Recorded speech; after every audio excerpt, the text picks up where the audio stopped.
Test 2. You will hear a number of different recordings, and you will have to answer questions on what you hear. There will be time for you to read the instructions and questions, and you will have a chance to check your work. All the recordings will be played once only. The test is in 4 sections. Write all your answers in the listening question booklet. At the end of the test, you will be given 10 minutes to transfer your answers to an answer sheet. Now turn to Section 1.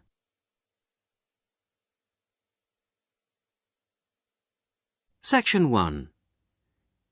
You will hear a conversation between the receptionist of a language school and a student who has just arrived for the first morning of his English course. First, you have some time to look at questions 1 to 5.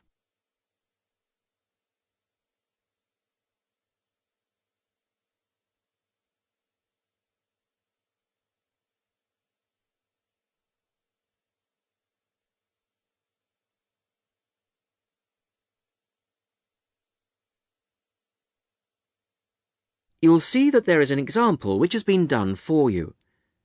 On this occasion only, the conversation relating to this will be played first. Sorry to keep you waiting. Well, firstly, let me give you this booklet. It tells you a bit more about the school, the courses and the social activities we offer. Now, on the first page, there's an outline of this morning's activities. There, you see. The programme starts at 10 o'clock. Try not to be late as it's a very full day. The programme begins at 10 o'clock, so 10 o'clock has been written against the answer. Now we shall begin. You should answer the questions as you listen, because you will not hear the recording a second time. Listen carefully to the first part of the conversation and answer questions 1 to 5.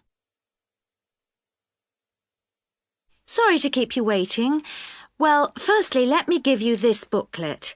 It tells you a bit more about the school, the courses and the social activities we offer. Now, on the first page, there's an outline of this morning's activities. There, you see. The programme starts at 10 o'clock. Try not to be late as it's a very full day. At 10 o'clock, all the new students will gather in the main hall to meet the principal and the rest of the staff. In fact, you spend most of the morning in the main hall.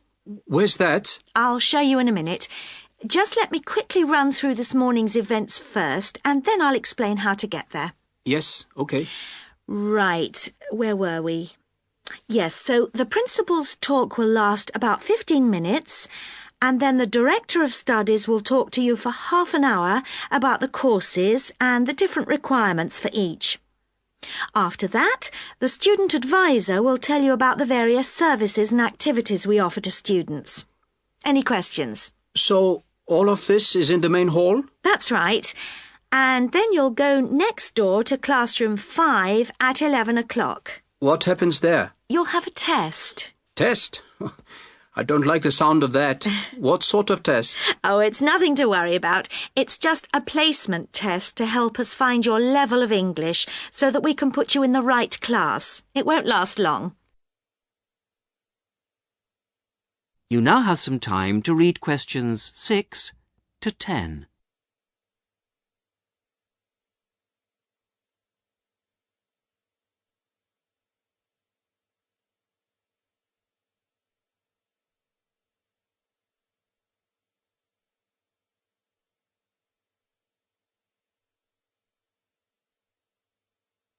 Now listen carefully and answer questions 6 to 10.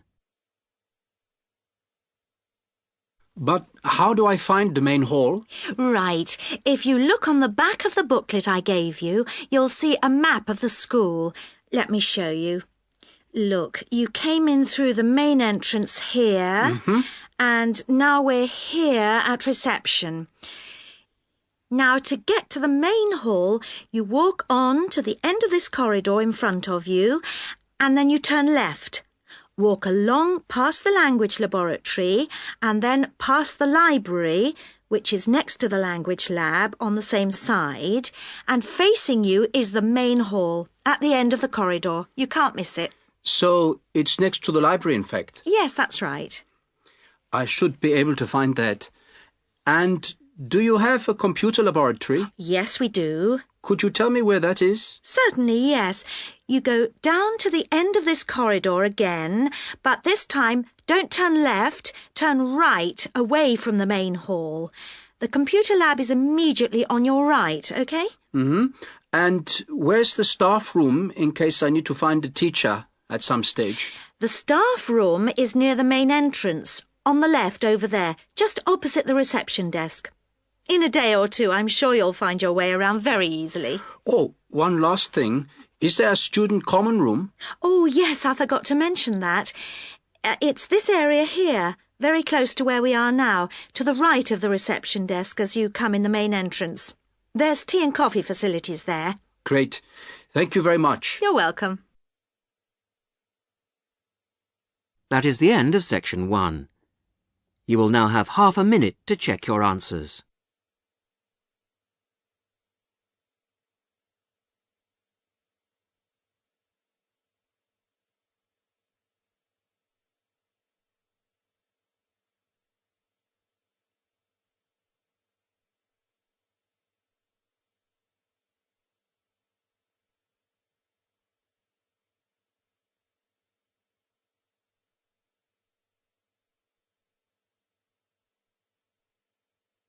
Now turn to section 2.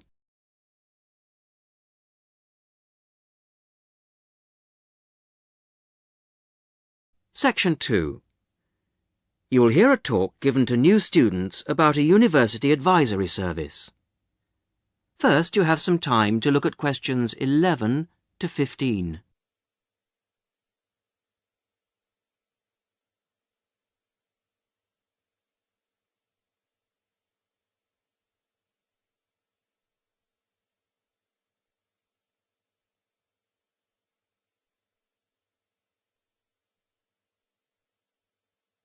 Now listen carefully to the first part of the talk and answer questions 11 to 15. Hello, everybody, and welcome to this informal meeting about the University Helpline. The Helpline was set up 10 years ago by the Students' Union, and it aims to provide new students to the university with a service that they can use if they need information about practical areas of student life that they're unfamiliar with. Let me give you some examples of the type of help we can offer. We can provide information on financial matters. For example, you may feel that your grant is insufficient to see you through college life, or you may have some queries regarding the fees you're paying if you're an overseas student. In both cases, the helpline would be able to go through things with you and see what the outcome might be. Another area we can help with is what we generally term the domestic area, things such as childcare and the availability of nursery provision, for example, come under this. Then there's academic issues that may arise while you're in the early stages of your course that you may not know what to do about. You may wish to know more about essay deadlines, for example, or how to use the library. There are all kinds of questions you will find yourself asking and not knowing where to get quick answers from. The helpline would be able to provide these. The last example I've given here is simply termed social.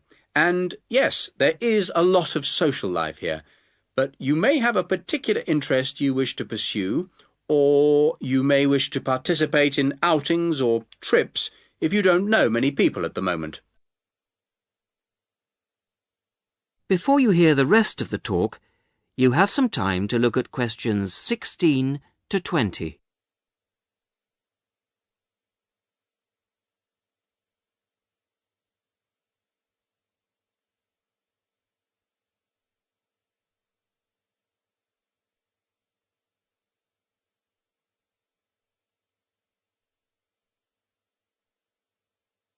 Now listen and answer questions 16 to 20.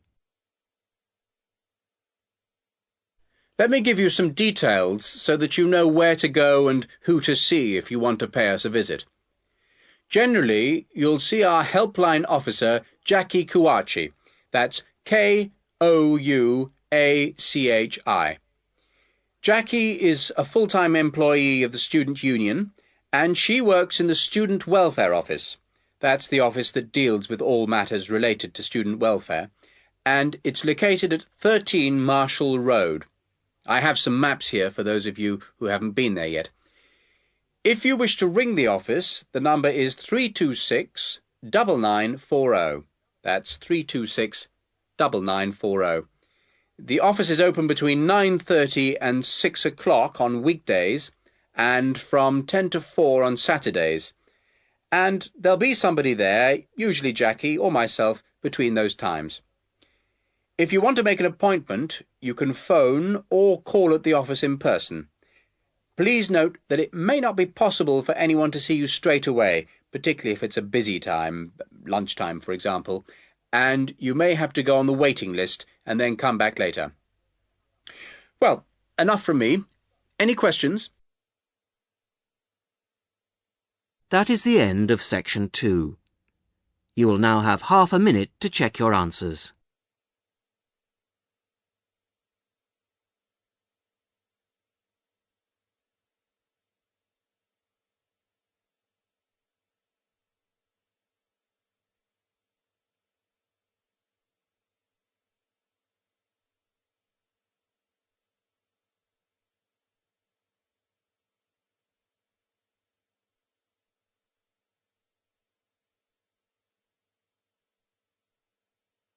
Now turn to section 3.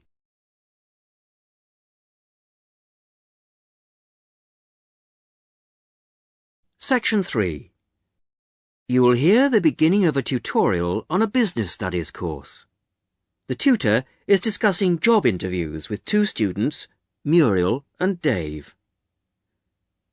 First, look at questions 21 to 24.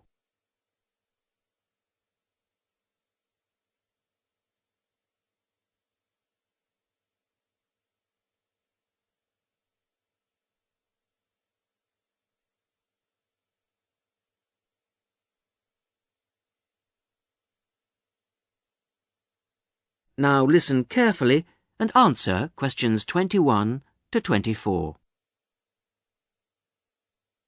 Good morning. Good morning. Morning. So, we've looked at various aspects of staff selection this term, and I think by now you should be beginning to see how much more there is to it than just putting applicants through a short interview or asking the right questions. Yeah. So, I think you should be ready for today's tutorial on matching the person to the job. We're going to talk today about the importance of choosing that all-round right person. Right, so we have to put ourselves into the role of the manager or supervisor. Yes, and then we're going to imagine how different applicants would fit into the team or group they have to work with. We'll look at some examples later. It's just theoretical at the moment. Yes. The point is, you can select someone, even a friend, who has all the right qualifications, degrees, certificates, whatever. You can also check that they have a lot of experience, that they've done the sort of tasks that you want them to do in your office already, in a similar environment. But if they start work, and you realise that they just don't get along with everybody else, that, say, they've got sharply contrasting views on how something will work, well, with the best will in the world, you may be backing a loser. Wouldn't it be just a question of company training, though? Not always, particularly in a team situation. And I think it's important to think in terms of that type of working environment. People have to have faith in each other's ability to carry out the task their boss has set them. They have to trust that everyone will do their part of the job. And you can't necessarily train people for this. But it's like trying to find out what someone's personality is like in a job interview. I mean, you just can't do that. even if you try, you won't find out what they're really like until they actually start work. Well, in most interviews, you usually ask candidates questions about their hobbies and what they like doing in their spare time, that sort of thing. So, employers are already involved in the practice of, well, doing part of the task. But it doesn't tell you anything. It doesn't tell you if they're easygoing or hate smokers or whatever. Well, arguably, it does give you a bit of information about an applicant's character. Now look at questions 25 to 30.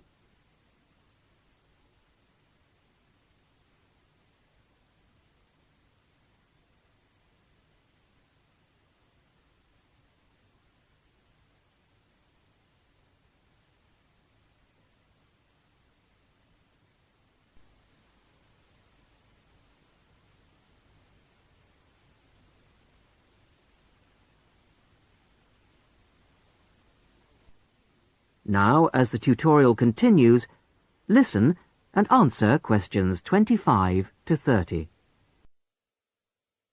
Well, arguably, it does give you a bit of information about an applicant's character, but also, more and more employers around the world are making use of what are called personality questionnaires to help them select new staff. And What's it called? A personality questionnaire.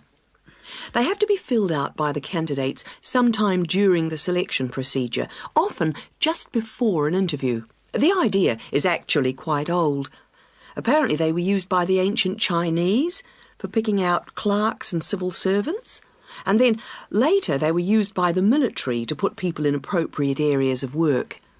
They've gained a lot of ground since then, and there are about 80,000 different tests available now, and almost 2/3 of the large employers use them. Which makes you think that there must be something in them. That's right. They ask the sort of questions that you might expect, like, do you like working under pressure, or are you good at keeping deadlines? And what if people can see through them and just write what they think the employer wants to see? Well, that's always a possibility. I mean, it's human nature to lie, isn't it? Well, that's the point. Apparently it isn't. These tests are compiled by experts, and they believe that the answers can provide a few simple indicators as to roughly the type of person that you are, that people will generally be truthful in that situation. And then you can go some way towards finding out whether someone's, say, forward-looking, a go-ahead type of person, or resistant to change. Yes, and there are all kinds of other methods which can be... That is the end of section 3. You will now have half a minute to check your answers.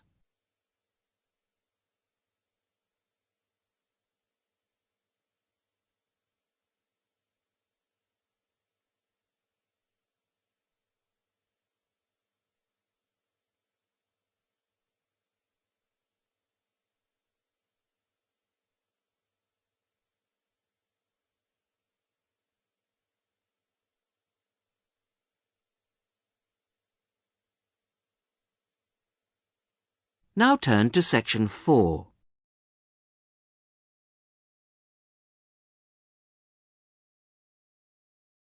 Section 4. You are going to hear a talk given by a student to a tutor and a group of fellow students in a seminar. First, you have some time to read questions 31 to 34.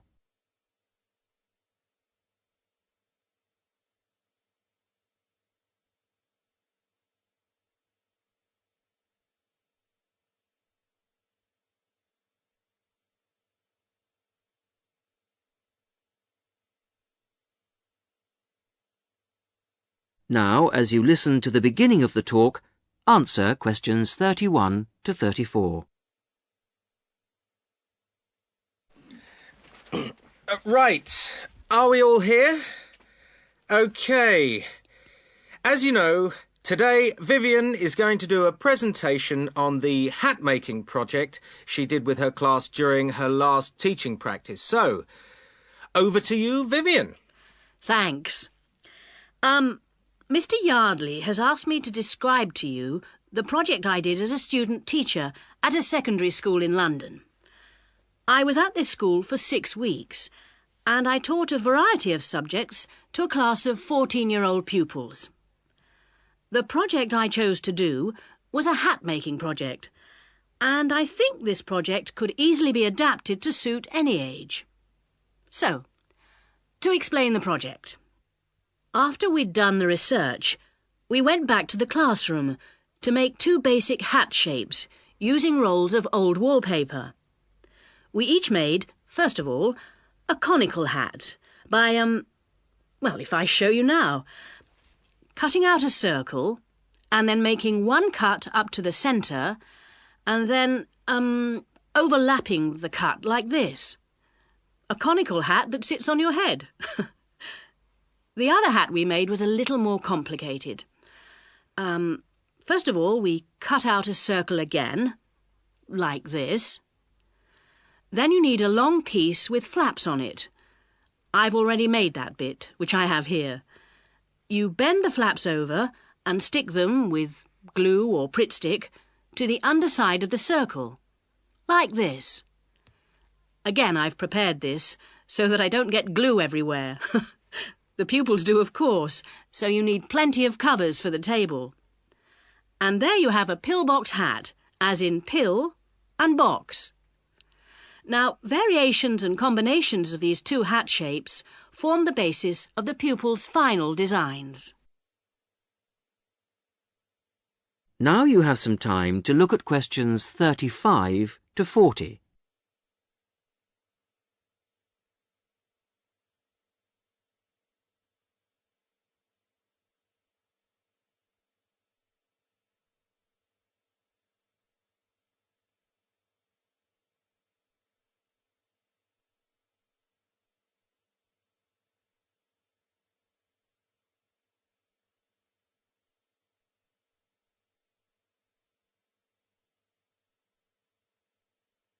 Now listen and answer questions 35 to 40. The next stage of the project was the design phase, and this involved, first of all, using their pages of research to draw a design of their hat on paper. That's the easy part. They then had to translate their 2-dimensional design into a form to fit their head. I encouraged them to make a small-scale, 3-dimensional hat first, so that they could experiment with how to achieve the form they required. And I imposed certain constraints on them to keep things simple. For example, they had to use paper, not card. Paper is more pliable and easier to handle. They also had to limit their colours to white, grey or brown shades of paper, which reflected the colours of the buildings they were using as a model for their hats. And they had to make sure their glue didn't show. Well, it was very enjoyable. And just to give you an idea of what they produced, I brought along 3 hats to show you. This one here is based on a circular stairway in an old building in London. It uses 3 pillbox hats, one on top of the other. This was designed by Teresa. Here's another one that has a simple strip going round the base of the hat, but has then gone on to add strips of paper that come out from the base and that meet at the top of the hat, rather like a crown, making a fairly tall hat. This was made by Muriel. And lastly, there's a combination of the pillbox or single strip around the base and then the conical hat shape on top to form a castle turret.